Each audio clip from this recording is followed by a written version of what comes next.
chegou a hora de ouvirmos a palavra de Deus. Momento da palavra. Momento da palavra.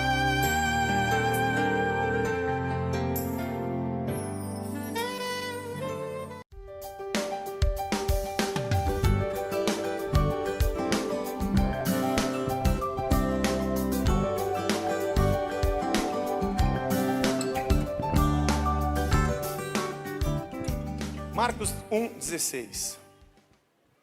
Marcos 1,16.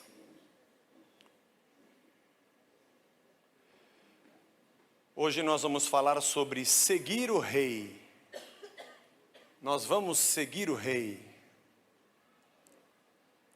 Caminhando junto ao mar da Galileia, viu os irmãos Simão e André, que lançavam a rede ao mar, porque eram pescadores. Disse-lhes Jesus: vinde após mim, e eu vos farei pescadores de homens. Então, eles deixaram imediatamente as redes e o seguiram. Pouco mais adiante, viu Tiago, filho de Zebedeu, e João, seu irmão, que estavam no barco, consertando as redes. Logo os chamou, e deixando eles o barco, a seu pai, com os empregados, seguiram após Jesus. Estamos estudando o Evangelho de Marcos, e grande parte do nosso estudo está baseado no livro A Cruz do Rei, do Tim Keller. Esse estudo de hoje, particularmente, não é um estudo que está no livro. Grande parte do nosso estudo está. Essa aqui não está. Eu disse de manhã aqui, vou avisar que se alguém está lendo o livro, isso aqui não está. E também para quem está ouvindo e não lê o livro, de que, de repente, se eu falar alguma bobagem, não vai colocar a culpa no Tim Keller, né? Esse sou eu mesmo que estou falando. Mas o que fez aqueles homens, repentinamente, deixarem de lado os seus barcos, as suas redes, e seguirem a Jesus? Alguém simplesmente chega e fala assim: olha, você não está afim de largar o teu barco? Os filhos de Zebedeu, deixa teu pai aí com tudo, e vem após mim, que eu vou fazer de vocês pescadores de homens. Para nós hoje faz sentido entender a obra de Cristo, pescador de homens, evangelistas, discípulos, apóstolos, legal. Mas que noção eles tinham disso naquele momento? Alguns historiadores acreditam que talvez esses homens, André, Simão, Pedro, Tiago e João, os filhos de Zebedeu, já tivessem tido algum tipo de contato ou já conhecessem um pouco a respeito desse Jesus, das suas ideias, e por isso essa não seria a primeira vez que eles se encontraram com Jesus, não tivesse sido a primeira vez, e por isso a possibilidade de imediatamente eles largarem tudo e irem atrás de Jesus Cristo. A verdade é que é um pedido meio incomum. Eu não sei se você já acompanhou pelo YouTube aquela série do Ed René, Talmidim. Vale a pena, do ano passado, e agora começou uma nova série esse ano. São vídeos pequenos. E o primeiro deles é muito interessante porque ele diz que os discípulos, os Talmide, os meninos, quando eles eram pequenos, com 6 anos de idade, começavam a estudar a lei, a Torá. Com 10, eles já eram meninos que sabiam de cor tudo que a lei dizia. Aí aqueles que queriam prosseguir estudando, eram destacados entre os outros, eram adotados por algum mestre e se tornavam discípulos dele. Os outros voltavam ao ofício natural da sua família. E com 12, 14 anos, eles eram experts na lei, na Torá, e esses mestres tinham cada um o seu jugo, a sua maneira de interpretar a lei. Uma coisa muito interessante, o Tim Keller fala no seu livro que esse pedido de Jesus, dizendo, me sigam,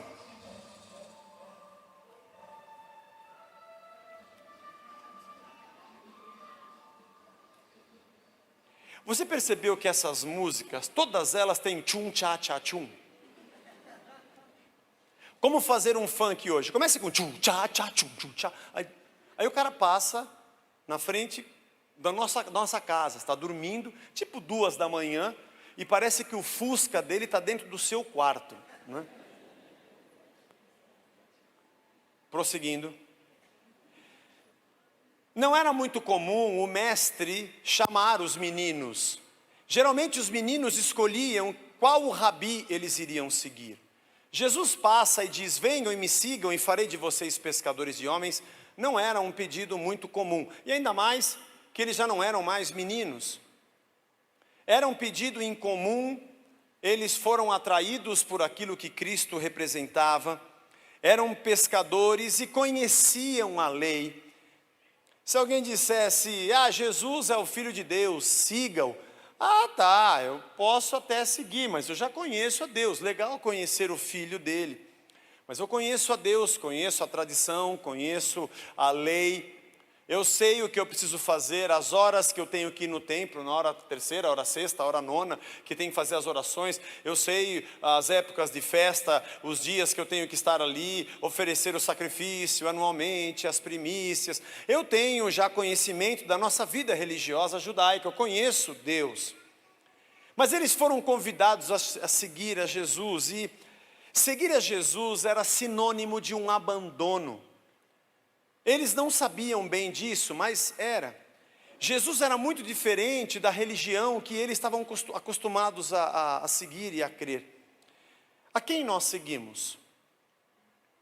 O tema de hoje é seguir o rei. Nós somos cristãos, nós seguimos o rei. Temos consciência de que seguir a Jesus é sinônimo de uma ruptura, que é sinônimo de um abandono. Você tem consciência que quando você disse sim para Jesus, isso significou que você disse não para a religião que você carregava dentro de você como sendo o caminho que te aproximaria de Deus? Eu estou falando aqui de judeus, de pessoas que já conheciam a Deus. E eu queria falar um pouco a respeito disso. Se nós estamos compreendendo o que significa seguir o rei. Conheço a Deus, vou no templo, faço meus sacrifícios, agora vem o Filho de Deus, estou no caminho, vou junto com ele oferecer os sacrifícios, vou junto com ele visitar o bar mitzvah de várias pessoas que têm os seus filhos, nós vamos junto na festa dos tabernáculos, nas orações. É o Filho de Deus que vai continuar com a gente essa caminhada que a gente já conhece, e não era.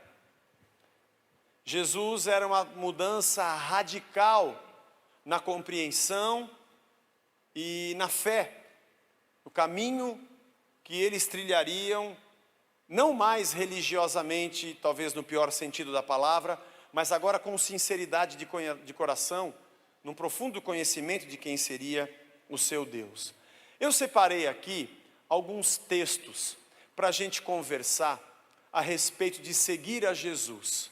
Será que nós estamos como Pedro, André, João e Tiago? Nós compreendemos o que é seguir o rei? Nós estávamos como eles e Jesus nos chamou. Eu vou atrapalhar um pouco a filmagem, que nem bem a gente voltou a fazer, mas hoje vai ser um pouco diferente. Ju, comeu a pipoca já? Na tela. Vamos lá.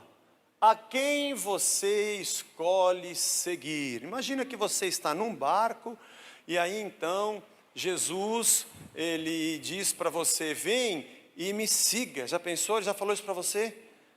Já falou para você. Vamos lá então, Ju, coloca aí o versículo. Esse é o Deus que eles conheciam, o Deus da tradição, do Velho Testamento, dos profetas. Porque ele vos dará, Joel 2:23, em justa medida a chuva, fará descer como outrora a chuva, fará descer como outrora a chuva temporã e a serôdia. Essa parte é a melhor de todas. As eiras se encherão de trigo e os lagares transbordarão de vinho e de óleo. Eles conheciam essas profecias. Deuteronômio 28, essas daqui é super conhecida. O Senhor determinará que a bênção esteja nos teus celeiros, e em tudo que colocares a mão, te abençoará na terra que te dá o Senhor, teu Deus. É legal o teu celeiro cheio? Muito. Muito legal, muito bom o teu celeiro cheio. Você gosta do teu celeiro cheio? Sem dúvida. Então, o celeiro cheio. Esse era o Deus que eles conheciam. Mas o Jesus que chamou eles e disse: venham após mim, dizia isso daqui, ó. e disse: farei isso, destruirei os meus celeiros e reconstruí-los-ei maiores. E aí recolherei todo o meu produto, todos os meus bens. Então direi à minha alma: agora o celeiro está cheio.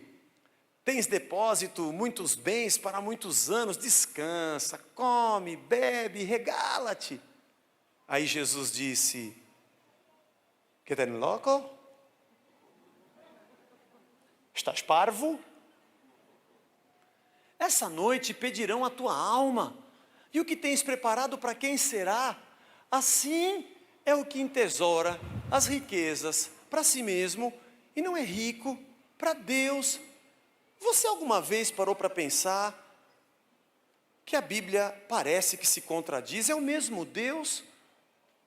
Um Deus que uma hora diz que a tua alegria vai ser ter o celeiro cheio, e depois Ele vem e te fala: para que ter o celeiro cheio?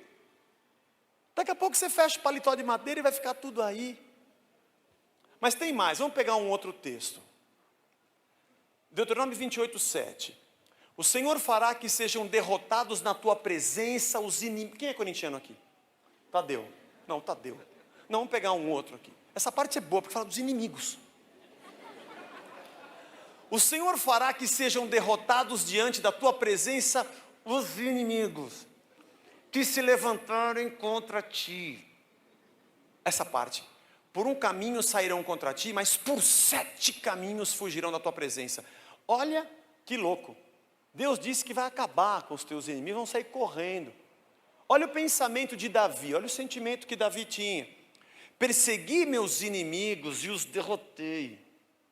E só voltei depois de haver dado cabo deles. Acabei com eles, esmagando-os, a tal ponto que não puderam levantar-se. Caíram sob os meus pés. Esse Deus é legal, hein?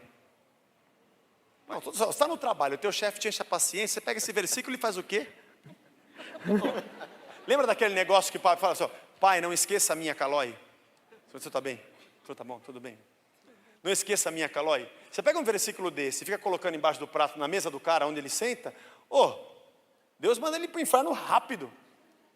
É tipo, como diz o Zé Machado, uma boa cumba. Porque tem a má cumba. Não, nós fazemos boa cumba, não má cumba.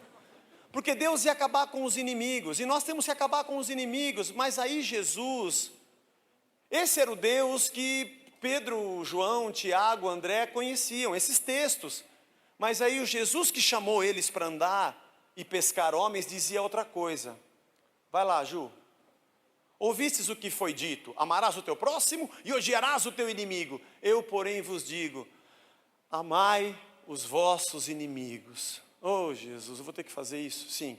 E orai pelos que vos perseguem, para que vos torneis filhos do vosso Pai Celeste, porque Ele faz nascer o seu sol sobre maus e bons, e vir chuva sobre justos e injustos. Então, aos corintianos, Deus te abençoe. Não era bem o que eu queria, você também, mas é o que Jesus disse. Eu gosto mais daquele Deus que manda eu sentar o rei no inimigo, esse eu curto. Mas Deus mudou, é outro Deus, porque agora Ele mudou a cabeça, tipo esse negócio de vir para a terra e sair da barriga de uma mulher, pode ser que mudou a cabeça dele, agora está com outro papo, está dizendo para perdoar o inimigo. Vamos para o próximo? Outro. Esse é bom. O Senhor te porá por cabeça. Não, isso aqui é legal. Esse Deus eles conheciam. O Senhor te porá por cabeça e não por cauda. E só estarás em cima e não debaixo, se obedeceres aos mandamentos do Senhor teu Deus, que hoje te ordeno para os guardar e os cumprir. Pô, você trabalha com o quê? Eu sou designer gráfico. Vai ser chefe do setor. Oh. Você trabalha com agência de publicidade? Não, eu trabalho numa importadora de bike. Uma importadora de bike. É. Então, de repente, tipo assim, Deus já tira o chefe, que é o teu inimigo, e coloca você por cabeça. É isso que a gente faz. Esse Deus é super legal.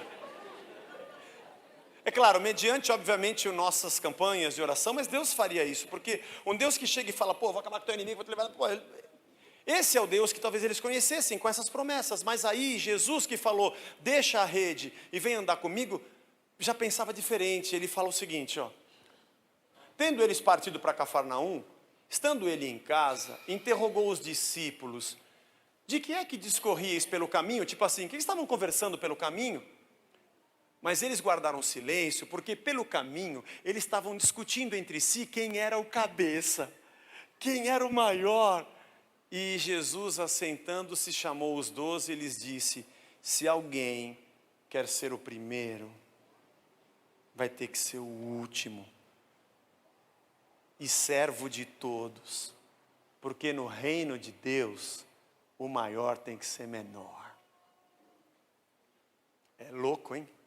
É o mesmo Deus. Esse papo de Velho Testamento, Novo Testamento é meio doido da gente entender. Será que Deus se converteu? Vamos... Desculpa, gente, eu sou apenas um estudante. Vamos para o próximo versículo. Isaías 45, 2. Eu irei adiante de ti, endireitarei os caminhos tortuosos, quebrarei as portas de bronze, despedaçarei as trancas de ferro e dar-te-ei os tesouros. Foi? Os tesouros escondidos e as riquezas encobertas, para que saibam que eu sou o Senhor, o Deus de Israel, que te chama pelo nome. Olha que legal. Esse Deus eles conheciam, o Deus das riquezas, o Deus que dá valores, o Deus que diz que você vai ter riquezas escondidas. Mas aí Jesus, o que chamou eles lá do barco, falou: não acumulem para vocês outros tesouros sobre a terra, onde a traça e a ferrugem corroem, onde ladrões escavam e roubam. Ajuntai para vós outros tesouros no céu, onde a traça nem ferrugem corrói, e onde ladrões não escavam nem roubam, porque onde está o teu tesouro, ali também vai estar o teu coração. Você alguma vez já ficou batendo os textos do Antigo com o Novo? E percebeu essa discrepância, aparente discrepância, daquilo que você lê antes, daquilo que você vê depois? Dá para ver o próximo? Olha lá, essa aqui é bom. Esse versículo é uma paulada. É o campeão da caixinha de promessas. A gente, antes de pegar na caixinha, a gente ora para pegar esse. Oh, meu Deus, que saia aquele. É tipo Mega Sena, que saia. Depende do papagaio, porque é um realejo. Aquilo que ele tira. Se quiserdes e me ouvirdes, comereis o melhor dessa terra. O melhor dessa terra. Isso a gente quer. Outro fala assim... Isaías 61, 6, mas vós sereis chamados sacerdotes do Senhor, e vos chamarão ministros do nosso Deus, e comereis das riquezas das nações. O que o senhor gosta de comer? Tudo. Isso é bom. O que vier, a gente traça. Mas tipo assim, tem algum argentino aqui, churrasco argentino? Não? Nenhum? Comer caviar, uma paeja no Dom Curro, a gente comer fala aí, uma comida árabe no Arábia, um bacalhau. Aonde que tem um bacalhau bom? O bacalhau do Porto, Luiz, o bacalhau. Um bacalhau. Opa, maravilha. Não, mas onde que tem um bacalhau daqueles? Pode ser no laço. No laço. Propaganda, merchandising. Puxar o laço para nossa brasa. No restaurante do Luiz, no Laço de Ouro. No Gomes, no Alfama dos Marinheiros. Comer o melhor da terra. Entre 4 e 24, comer o melhor da terra. É o que diz a Bíblia. Mas aí Jesus, o que chamou eles do barco, disse assim: está escrito, não só de pão viverá o homem, mas de toda a palavra que procede da boca de Deus. Jesus, que chamou eles do barco, disse para eles: a minha comida, o que enche a minha barriga, é fazer a vontade do meu Pai que está no céu e realizar a sua obra. Só para acabar o último, vai, Ju. Eu peguei alguns, irmão, dá para fazer, fica aqui a noite inteira, mas clama outra vez dizendo: assim diz o Senhor dos Exércitos, as minhas cidades ainda transbordarão de bens, e o Senhor ainda consolará Sião, e ainda escolherá a Jerusalém. Os bens já são legais. Vamos falar, bens Deus não podia ter trocado, porque os bens são bons. Então você poder ter como é que se chama? Um Blu-ray com home theater, uma TV de LED, não é? Um bom carro, uma boa casa, não há nenhum pecado nisso. Ele ia nos encher de bens. Mas Jesus, que chamou eles do barco, disse, nesse ponto, um homem que estava no meio da multidão lhe falou, mestre, ordena meu irmão que reparta comigo a herança. Mas Jesus lhe respondeu, homem, quem me constituiu juiz ou partidor entre vós? Então lhes recomendou, tende cuidado e guardai-vos de toda e qualquer avareza, porque a vida de um homem não consiste na abundância dos bens que ele possui, não tem nada a ver esse papo. É o mesmo Deus que escreveu essas coisas. Os caras estavam no barco e eles conheciam esse Deus dos versículos em vermelho, mas o Jesus que os chamavam era esse dos versículos em preto. Eu pergunto a você, nós somos cristãos? Cristãos seguidores de Cristo? As promessas do Antigo Testamento são de Deus. O Senhor estava ali se manifestando. Mas as promessas do Antigo Testamento são promessas terrenas, são promessas materiais. Muitas delas tinham também um sentido profético para o reino do Messias que viria. Mas para Israel eram promessas terrenas. Quando ele fala de comida, é comida mesmo, a terra é terra mesmo, o inimigo era inimigo mesmo, e a guerra era guerra mesmo. As promessas de Deus para Israel visavam estabelecer o reino terreno, porque o Messias, Jesus Cristo, nasceria dali. As promessas da igreja apontam para um outro reino e para uma outra realidade. Nossa comida, nossa terra, nosso tesouro tem outro sentido. Israel era responsável por trazer o menino à terra. O Filho de Deus nasceria no meio desse povo. Deus preservaria esse povo. E as promessas para esse povo eram promessas da terra. Israel era responsável por trazer o menino à terra. E a igreja é responsável por levar o menino ao mundo. Por levar o Messias ao conhecimento de todos. O reino de Israel é um reino terreno mesmo. Mas Jesus disse para Pilatos, o meu reino não é desse mundo. Estou falando de outras coisas. Houve uma mudança na direção da fé do povo de Israel, e o vértice dessa mudança se chama Jesus Cristo, que mudou o rumo e a direção da fé daquele povo.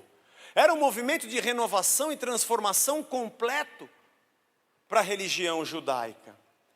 Israel deveria se separar das outras nações, não deveria ter casamentos mistos, por exemplo, não deveria ter outros deuses de outras nações. Na verdade, antes de Cristo, aquele povo não tinha o Espírito Santo de Deus, o verbo vivo de Deus não habitava dentro deles.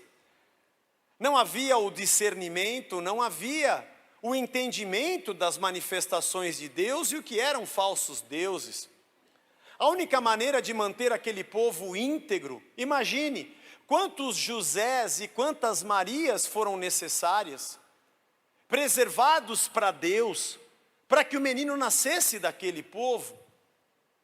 E Deus colocou barreiras e fronteiras entre Israel e outras nações físicas. Não casa com as midianitas, não se relacione com as moabitas. Ah, Sansão, Dalila mudou a tua cabeça, você era um servo de Deus. A guerra era guerra e tinha que ficar longe mesmo. Cristo veio e habitou em nós pelo seu Espírito e o verbo de Deus em nós. Por isso, a caminhada da igreja é diferente da caminhada de Israel. Como diz Paulo aos Romanos, eu estou pronto para pregar para bárbaros, para romanos, para grego, para troiano, para ir a qualquer lugar e falar de Cristo em todos os lugares, sem barreiras e sem fronteiras. Deus separou um povo para nascer um menino e agora a gente pega esse menino e leva para o mundo inteiro. Ariovaldo Ramos tem um estudo profundo, fala com muito mais propriedade a respeito disso, vale a pena você pesquisar. Isso não significa que a vida da igreja, nos dias de hoje, não seja marcada com as bênçãos de Deus para essa terra. Sim, ela é. Isso não significa que o teu clamor para que você passe um momento difícil, para que você consiga uma porta de emprego, para que você seja suprido por Deus. Sim, é legítimo, é genuíno o teu pedido, a tua oração. Temos irmãos nossos enfermos, estamos orando por eles. Isso também manifesta o nosso amor, nosso carinho, a nossa condição de corpo, de comunidade de Cristo, de irmãos que levam as cargas uns dos outros, que choram o choro uns dos outros. E Deus realmente nos abençoa, Deus cuida de nós, Deus é maravilhoso. Eu não estou querendo dizer com isso que o Deus do Antigo Testamento abençoava o povo na terra e Jesus Cristo vindo à terra não abençoa mais ninguém, tudo é espiritual e etéreo. Não, não é isso. Creia em Deus, saiba que Ele é Senhor, galardoador daqueles que o buscam. Está escrito isso lá em Hebreus, a gente crê no Senhor, só que havia uma direção e um foco de Deus na preservação de Israel, muito diferente do que Deus tem hoje para a igreja. Quando alguém diz assim, nós somos a igreja de Cristo, o Israel de Deus na terra. Eu falei muito isso, mas hoje eu penso e falo mais ou menos. Israel tinha uma função nesta terra, nesse mundo, dentro da história, para que aquele menino nascesse. A igreja tem um outro papel e uma outra responsabilidade. Enquanto Israel fechava suas portas e nenhum estrangeiro teria espaço dentro da sua cultura judaica, porque não poderia haver mistura, hoje a igreja abre as suas portas para que perdidos e pecadores venham. Ora, os judeus diziam de Jesus, ele come com pecadores, ele conversa com prostituta, ele falou com a samaritana, entrou na casa de Zaqueu, ele conversa com publicanos. Esse cara não é de Deus, porque para ele santidade é barreira física e separação. Vindo Cristo, vem o entendimento de que santidade é um caminho que eu escolho trilhar, e ela está dentro de mim e não no lugar que eu estou. Eu já disse isso, ser santo não é estar num lugar limpo. Ser santo é continuar andando num lugar sujo, tendo santidade, permanecendo íntegro diante de Deus. É uma escolha que temos de trilhar os caminhos do Senhor. Devemos olhar para o Antigo Testamento, entendendo o Deus que servimos, o momento da história e o papel daquele povo. Do Antigo Testamento eu tiro muitas lições sobre o amor de Deus, a proteção de Deus, o seu caráter, todos os seus princípios, mas fatos pontuais são ligados a um povo, a uma época e a um papel de Deus para esse povo. Dali nasceria o menino. A palavra e o verbo, a lei era uma tábua, escrita externamente, não estava dentro do homem. Tem que cercar, tem que impedir, para que eu consiga preservar um povo, para que dali venha o menino, o Messias. E a igreja de Cristo cumpre uma outra função.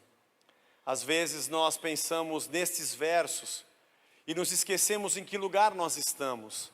Se nós estamos ainda no barco, com a nossa rede, e Jesus vem e diz, me siga.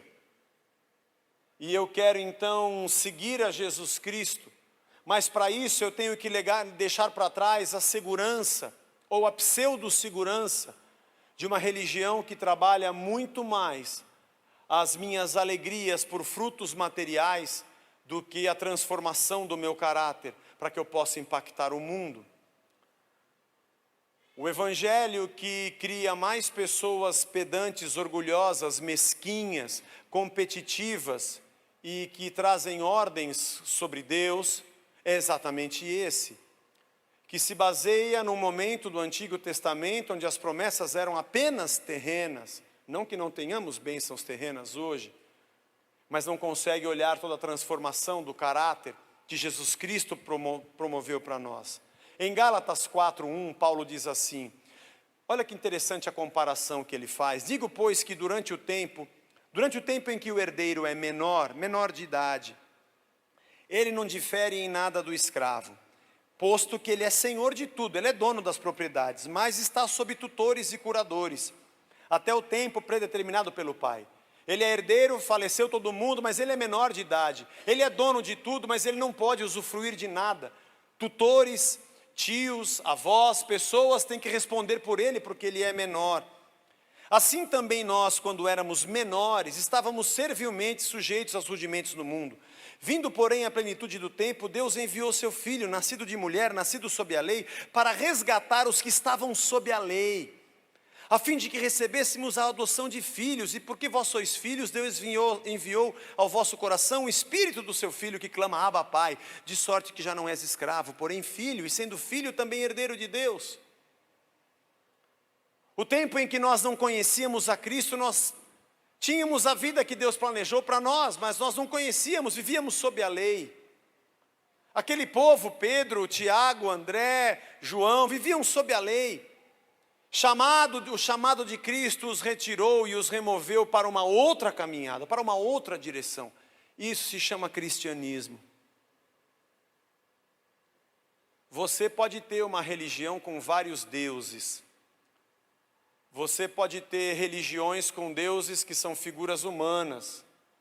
Tem religiões que não têm Cristo, porque tem outros deuses. Mas é impossível o cristianismo sem Cristo. O cristianismo é um outro paradigma, é uma outra cabeça, é um outro pensamento. É uma outra realidade.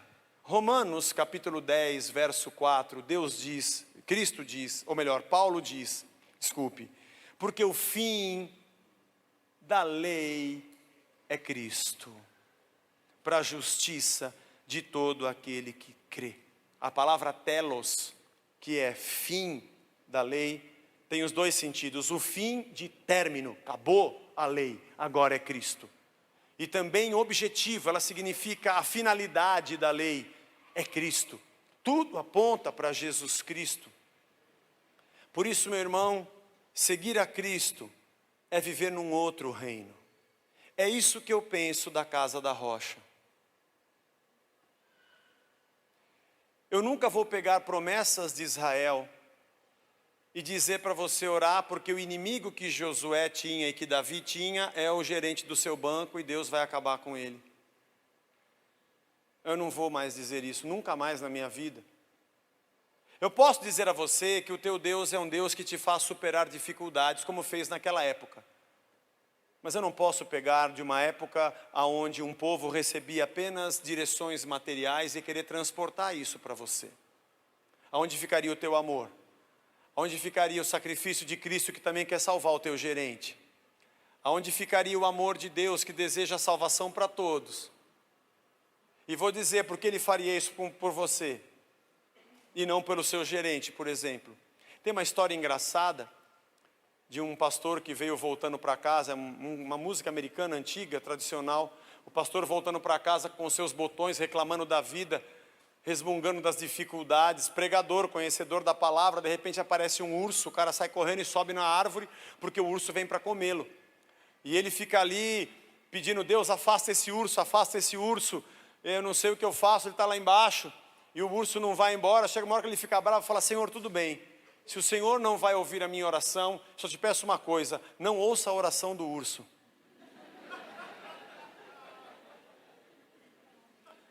Porque ele também está pedindo para se alimentar, pedindo um jantar. O Senhor não quer ajudar a mim, não ajuda ele, deixa a gente se virar sozinho. Nós achamos que eu estou orando, 2 irmãos na igreja, um orando contra o outro, em guerra espiritual, para que Deus destrua o outro. Porque o outro pegou o seu ministério. Um tipo de fé que cria pessoas guerreiras materiais, obcecadas por bens, esquecendo que tudo é Bíblia, tudo é Escritura. Mas quando eu leio a palavra, eu tenho que entender a época, quem escreveu, para quem escreveu, sob quais situações ele escreveu, em que circunstâncias eles estavam quando escreveram, para quem foi escrito, e qual era a história, o momento daqueles escritos, para que eu possa compreender o que Deus quer de mim. É o mesmo Deus. Mas é interessante como nós nos esquecemos disso. É muito mais emocionante a gente tirar Cristo do cristianismo e voltar para uma promessa judaica. Ela mexe muito mais com a nossa emoção.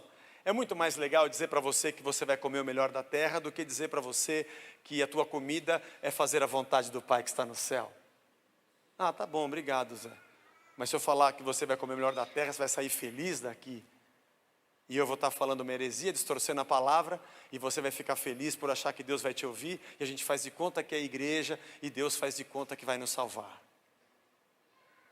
Ser cristão é viver num outro reino, é compartilhar, é dividir, é amar, é transformar vidas de dentro para fora, porque o mal não é o que entra pela boca, mas é o que já está lá dentro. É se alimentar da palavra de Cristo, é obedecê-lo, é negar-se a si mesmo, é tomar a sua cruz, é seguir o caminho da santidade, é ter prazer e alegria em servi-lo, e não naquilo que ele me serve. É ter a Cristo como o maior tesouro que eu possuo, e não querer que Deus seja um meio de eu adquirir outros tesouros. É ser um povo diferente, com o caráter de Cristo, que manifesta a essência de Deus, porque tem o seu Espírito, é templo do seu Espírito. Muitos dirão, ali está o reino, aqui está o reino. Mas Jesus disse, não atenteis para eles, porque o reino está dentro de vós. É alguém que carrega dentro de si o reino de Deus, as virtudes deste reino e o caráter deste rei. Jesus disse, ao Pai agradou dar-vos o reino. E a gente acha que Deus deu para a gente um reinado. Queremos ser cabeça. Nesse reino já tem um rei, nós somos apenas servos. Quando Jesus chegou para Pedro, André, João, Tiago, os filhos de Zebedeu, e disse, é o seguinte, deixa a rede e o barco, venha e me siga. Pergunto a você, nós sabemos o que nós estamos fazendo quando dissemos, Senhor Jesus, nós vamos te seguir. Analisa um pouco a tua fé e a maneira como você encara os escritos e responda para você mesmo, você é um cristão, seguidor de Jesus Cristo? Ou nós ainda temos bases de segurança religiosa muito mais emocionantes e emotivas pelo fato de terem uma representação material? Vou te dizer uma coisa, não vai te faltar nada, porque o nosso Deus cuida de nós. Enquanto Davi dizia, vou perseguir o inimigo e vou alcançar, Jesus disse, não andeis ansiosos por coisa alguma. Olha para as aves do céu que não plantam e não colhem, mas Deus cuida delas. Olha para os lírios do campo que não costuram, não tecem e nem fiam, mas Deus veste a eles com mais beleza do que Salomão. Eu vou destruir esse templo e vou reconstruir em 3 dias. Lança o teu fardo sobre o Senhor. Lança sobre Ele a tua ansiedade, porque Ele tem cuidado de vós. O cristianismo é um outro caminho, é uma curva. E Cristo é aquele que nos tira dessa caminhada para nos levar na direção dEle. Eu tenho certeza que isso é ser igreja de Cristo. Isso é ser cristão. Sabendo que Ele cuida de nós. E se eu parar aqui para perguntar, quem aqui já foi abençoado por Deus? Muita gente vai dizer, Zé, que loucura, olha o que aconteceu comigo, essa porta se abriu, essa oportunidade. Talvez tenhamos outros que digam, Zé, perdi meu emprego essa semana. Vai ter um irmão testemunhando que ganhou na Mega Sena e o outro dizendo que foi assaltado e levaram o carro com tudo dentro. Mas nem o que está cheio de dinheiro e nem aquele que foi roubado dependem do dinheiro e nem do que foi roubado, porque todos sabem que são supridos pelo Pai que está nos céus e os seus olhos não estão no tesouro da terra. Israel tinha riquezas para guardar e não poderia abrir sua riqueza para os estrangeiros, mas Jesus ensina a igreja a possuir outro tipo de riqueza e compartilhar, como na igreja primitiva, que partiam o pão de casa em casa e entre eles não havia necessidade. Não havia necessitado, porque eles eram uma comunidade comunista. Tinham tudo em comum. Imagina um povo acharcado pelo Império Romano, com impostos abusivos, passando necessidade, sem um rei que governasse, com os sacerdotes numa política terrível, sendo escolhidos sabe lá de que forma, com influência de Roma, e que faziam lá os seus conchavos, e o povo que se dane e a gente que ganhe. É diferente do que acontece hoje no Brasil, eu tenho que explicar melhor para você poder compreender como é que é a corrupção, mas depois um dia a gente para falar sobre isso, mas tente entender. Um povo que não tinha nada, vivia em comum, você tem, divide comigo, entra na minha casa, parte o meu pão. Isso significava comunhão, comunidade, igreja de Cristo, gente que é corpo, membros uns dos outros, e não gente que fecha as portas e diz: isso aqui é meu. Enquanto o povo caía o maná, e eles pegavam muito porque não acreditavam que no dia seguinte ia cair e o maná apodrecia, Jesus nos ensina a sermos aquele que, quando o diabo disser: manda a pedra virar pão, se prostra que eu vou te dar tudo, ele fala: eu estou tranquilo. Meu Pai cuida de mim, nem só de pão viverá o homem, eu dependo de Deus. Eu descanso porque eu estou nas mãos dele. A igreja de Cristo é mais serena. A gente fica mais emotivo e mais quente, a gente se sente mais quente religiosamente falando, porque entramos em guerra espiritual e oramos, expulsamos e repreendemos e entramos no campo do inimigo e roubamos e tiramos. Acho que Jesus olha do céu e fala: o que esses caras estão fazendo?